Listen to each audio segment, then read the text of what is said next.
J'ai croisé tout à l'heure, une de mes connaissances, un homme d'un certain âge.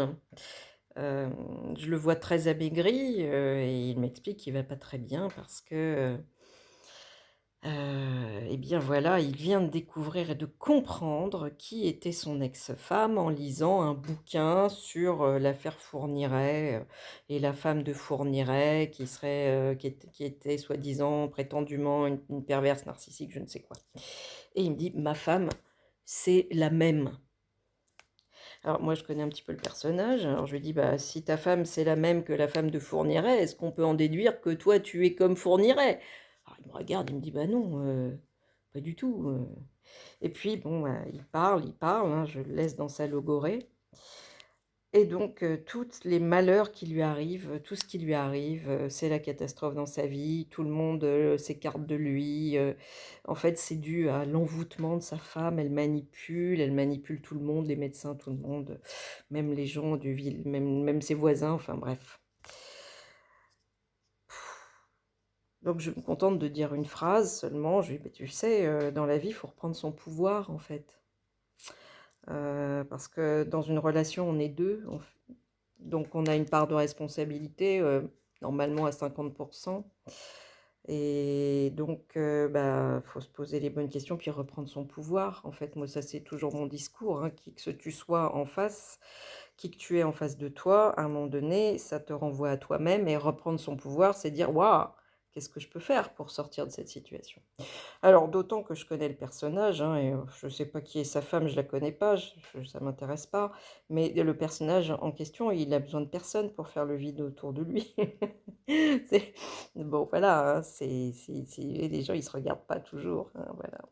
Donc bah, ça me fait penser, voilà, j'ai eu plusieurs fois cette semaine des personnes qui, utilisent ce genre de phrase. C'est, «Ma mère, ne voulait pas que», «Mon père a voulu que», «Mon mari a décidé que», «Ma femme, ne voulait pas que», et à chaque fois je les reprends, je dis: non, c'est pas comme ça que ça comme si tu veux sortir de ton bazar, hein, si tu veux, sortir de la situation de soumission, il va falloir que tu commences par changer les mots de ton vocabulaire et changer ta façon de parler et ta façon de penser, hein.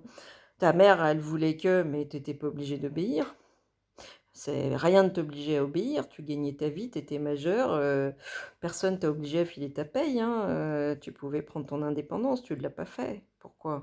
Ah!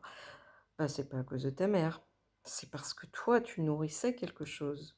Que ce soit vis-à-vis de ton père, de ta mère, ton mari, ton ex-femme, ta femme actuelle, peu importe, on s'en fout en fait, ton frère, ta sœur, des trucs comme ça, j'en entends régulièrement, hein. Ça, c'est la base. Je pense que c'est la grande différence entre l'Occident et peut-être, c'est une des grandes différences entre l'Occident et l'Orient. Je sais pas, c'est juste, ma vision des choses, hein. Mais, les philosophies taoïstes, bouddhistes, zen, et on trouve ça chez les stoïciens, on voit pas du tout, enfin, c'est pas du tout cet enseignement-là, hein. On apprend à reprendre son pouvoir et à ne pas se sentir systématiquement la victime du climat, victime de la météo, victime, des autres, victime de la situation économique, victime de tout ça, victime, c'est insupportable la victimisation. Pourquoi? Parce que ça ne peut conduire qu'à l'impuissance, hein. Alors si tu as un problème et que tu n'as pas la solution, moi je dis toujours, un problème sans solution, ça n'existe pas. Je veux pas entendre parler de problèmes qui n'ont pas de solution. Soit le problème, je peux le régler et je trouve une solution et la solution la meilleure, ce sera celle qui sera la plus simple et la plus efficace. Soit je veux même pas entendre parler du problème en fait, puisque je suis impuissante à gérer ce problème. Je n'ai pas la capacité à le faire. Donc ça ne peut pas occuper mon esprit tout le temps. Voilà, même si, il y a des problèmes collectifs qui nous concernent tous, hein, c'est différent ça. Mais par rapport à soi-même, je ne dois pas me laisser envahir dans ma vie et me laisser totalement, me pourrir ma vie, en fait, tout simplement parce que j'ai traîné toute ma vie des problèmes ou un problème qui n'a pas de solution puisque je n'ai pas la main dessus et que je suis dans la totale impuissance. Ça, c'est une perdition, hein, c'est une perdition, hein. Je rappelle la philosophie stoïcienne, la pensée stoïcienne, ce ne sont ni les choses, ni les autres, ni les événements qui créent nos émotions, mais l'idée que nous nous en faisons, hein. Donc toujours reprendre son pouvoir, c'est fondamental, c'est la clé de la guérison, qu'elle soit spirituelle, psychologique, physique, physiologique, ça c'est la clé. Sortir de l'impuissance, sortir de la victimisation et évidemment sortir du fameux triangle de Capman, je crois que c'est Capman, j'ai pas la mémoire des noms, hein. Victime, bourreau, sauveur, là, sortir de ce truc-là, c'est insupportable, hein. Voilà, voilà.